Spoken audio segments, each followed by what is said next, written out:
प्रणाम दोस्तों, आप सभी ने हमेशा सुना ही होगा कि बिल्ली ने दूध पी लिया या फिर बिल्ली ने दूध को गिरा दिया।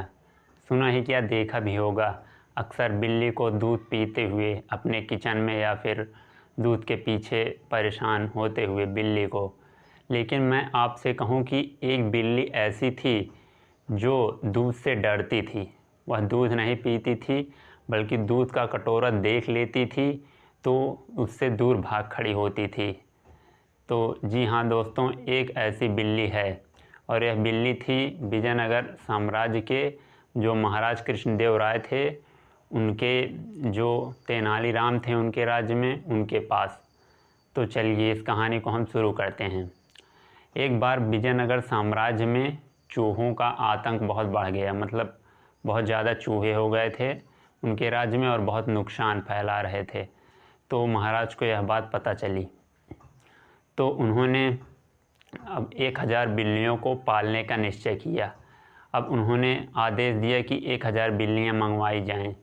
तो थोड़ी थोड़ी करके बहुत जगह से, दूसरे राज्यों से, कहीं और से 1000 बिल्लियाँ मंगाई गई और फिर मतलब लोगों में बांटने के लिए राजा ने तय किया।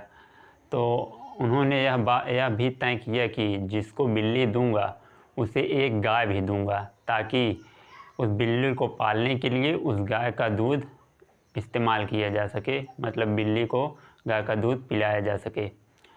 तो यह सुनकर तेनालीराम भी लाइन में आ गए और उन्हें भी एक बिल्ली और एक गाय मिल गई। अब तेनालीराम उस बिल्ली और गाय को अपने घर ले गए। अब वे पहले दिन ही बिल्ली के सामने एक उबलते हुए दूध का कटोरा लाकर रख दिया। अब बिल्ली भूखी थी, वह तुरंत गई और उबलते हुए दूध में मुंह डाल दिया। अब उसका मुंह इतना तेज़ जला कि वह भाग खड़ी हुई वहाँ से, और जलने के बाद उसके मन में इतना डर हो गया दूध के प्रति कि वह ठंडे दूध का भी कटोरा देखती थी तो वहाँ से भाग खड़ी होती थी। अब लगभग 2 महीने के पश्चात जब महाराज ने सभी बिल्लियों को देखने का निश्चय किया कि किसकी बिल्ली कैसे पल रही है, तो उन्होंने सभी को राज्य में बुलवाया, बिल्ली सहित।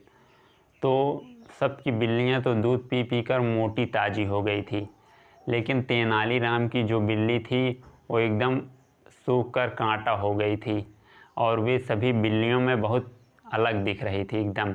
तो महाराज ने तेनालीराम से पूछा कि तुमने ज़रूर इसे दूध नहीं पिलाया है, बताओ क्यों नहीं पिलाया है। तो तेनालीराम ने बड़ा एकदम सीधा साधा मुंह बनाकर कहा, महाराज मैं तो इसे दूध देता हूँ, लेकिन ये बिल्ली पीती ही नहीं।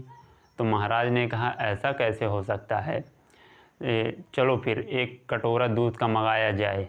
लेकिन हाँ तेनालीराम सुन लो, अगर यह बिल्ली दूध नहीं पिएगी तो तुम्हें 100 स्वर्ण मुद्राएं दूंगा, और अगर पी लेगी तो तुम्हें 100 कोड़े पड़ेंगे। बताओ शर्त स्वीकार है। तो तेनालीराम ने बोला, हाँ महाराज, मुझे शर्त स्वीकार है।